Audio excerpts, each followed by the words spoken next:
గుంటూరు పశ్చిమ నియోజకవర్గం అభివృద్ధి పథంలో దూసుకెళ్తుందని ఎమ్మెల్యే గల్లా మాధవి స్పష్టం చేశారు.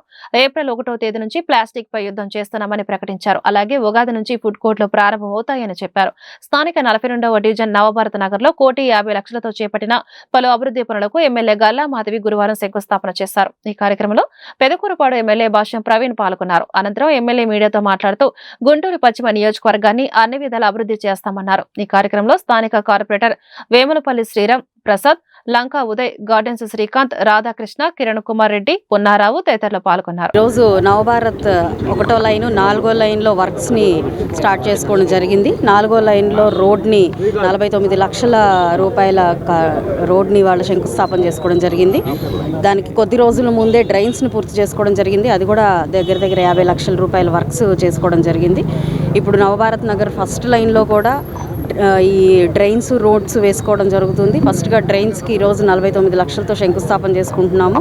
వారం రోజుల్లో మళ్ళీ రోడ్డుకు కూడా శంకుస్థాపన చేసుకోవడం జరుగుతుంది. అండ్ ఎప్పటి నుంచో పెండింగ్లో ఉన్న విద్యానగర్ 3వ లైన్ రోడ్డు కూడా కౌన్సిల్లో అప్రూవల్ అయిపోయింది. అది కూడా చాలా ఫాస్ట్గా స్టార్ట్ అవుతుంది. ఏదేమైనప్పటికీ పశ్చిమ నియోజకవర్గం మొత్తం కూడా అభివృద్ధి పదంలో ముందుకు వెళ్తూ ఉంది. ఎటు చూసిన రోడ్స్ డ్రైన్స్తో ముందుకు వెళ్తూ ఉంది. ఇంకా అనేక సమస్యల మీద కూడా దృష్టి పెట్టి వాటిని కూడా సాల్వ్ చేస్తూ ఉన్నాము. మరి రేపు ఫస్ట్ నుంచి ప్లాస్టిక్ మీద యుద్ధం మొదలు పెడుతూ ప్లాస్టిక్ బ్యాన్ చేయబోతూ ఉన్నాము. అదేవిధంగా ఈ ఉగాదికి నైట్ ఫుడ్ కోర్ట్స్ని కూడా ఎప్పటి నుంచో అందరూ ఎదురు చూస్తున్న నైట్ ఫుడ్ కోర్ట్స్ని కూడా స్టార్ట్ చేయబోతూ ఉన్నాము. మరి ఒక పక్కన కంప్లీట్గా ఈ వేకెంట్ ల్యాండ్స్ మీద కాన్సన్ట్రేట్ చేసి జంగిల్ క్లియరెన్స్ చేపడతా ఉన్నాము. సో అన్ని విధాలుగా గుంటూరు పశ్చిమ నియోజకవర్గంలో అన్ని సమస్యల మీద దృష్టి పెట్టి పూర్తిగా అభివృద్ధి పదంలోకి ముందుకు తీసుకెళ్లే ప్రయత్నం అందరం కలిసి చేయబోతున్నాము. ఆశా వ్యక్తం చేస్తున్నారు. ప్రజలందరం కూడా ఆనందంగా ఉన్నారు.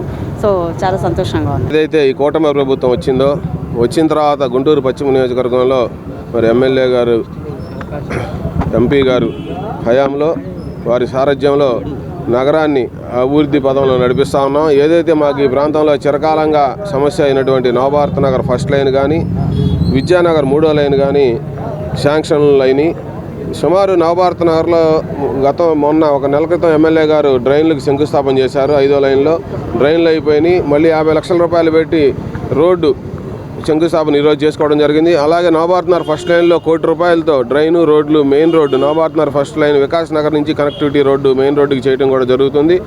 అలాగే విద్యానగర్ 3వ లైన్ ఏదైతే మేయర్ ఆ రోజున పక్షపాతంతో కౌన్సిల్లో పక్కన పెట్టించాడో విద్యానగర్ 3వ లైను, దాన్ని మొన్న మేము స్టాండింగ్ కమిటీలో ఎమ్మెల్యే గారి సహకారంతో దాన్ని 2 బిట్లుగా కోటేశ్వరరావు గారు డివిజన్ 43, 42 జాయింట్ డివిజన్ అది ఇద్దరం కలిపి దాన్ని 50 లక్షల రూపాయలకి స్టాండింగ్ కమిటీలో అప్రూవల్ చేయించుకోవడం జరిగింది. అది కూడా ఒక 1 మంత్లో విద్యానగర్ 3వ లైన్ మా ప్రజల చిరకాల వాంచినటువంటి విద్యానగర్ 3వ లైన్ కూడా ఈ 2 నెలల్లో కంప్లీట్ చేస్తామని చెప్పి ఎమ్మెల్యే గారి సమక్షంలో మేము హామీ ఇవ్వడం జరుగుతూ ఉంది. అలాగే మిత్రుడు ప్రవీణ్ గారు, పెదకూరుపాడు ఎమ్మెల్యే గారు కూడా ఈ ప్రాంతంలోనే ఉంటారు. మరి వారు కూడా ఈ రోడ్డు ఎప్పుడు తొందరగా మొదలు పెడతారనే విషయంలో కమిషనర్ గారితో కానీ అధికారులతో కానీ ఆయన కూడా దాన్ని రిపీటెడ్గా మాట్లాడుతూనే ఉన్నారు. ఎమ్మెల్యే గారు మొన్న దీన్ని శాంక్షన్ చేయించారు. మేము వారికి ధన్యవాదాలు తెలుపుతా ఉన్నాం. ముఖ్యంగా ఈ ప్రాంతంలో ఉన్నటువంటి కూటమి నాయకులు అందరం కలిసి సమిష్టి కృషితో ఈ డివిజన్ని ఎలాగైతే ఎలక్షన్లో నెంబర్ 1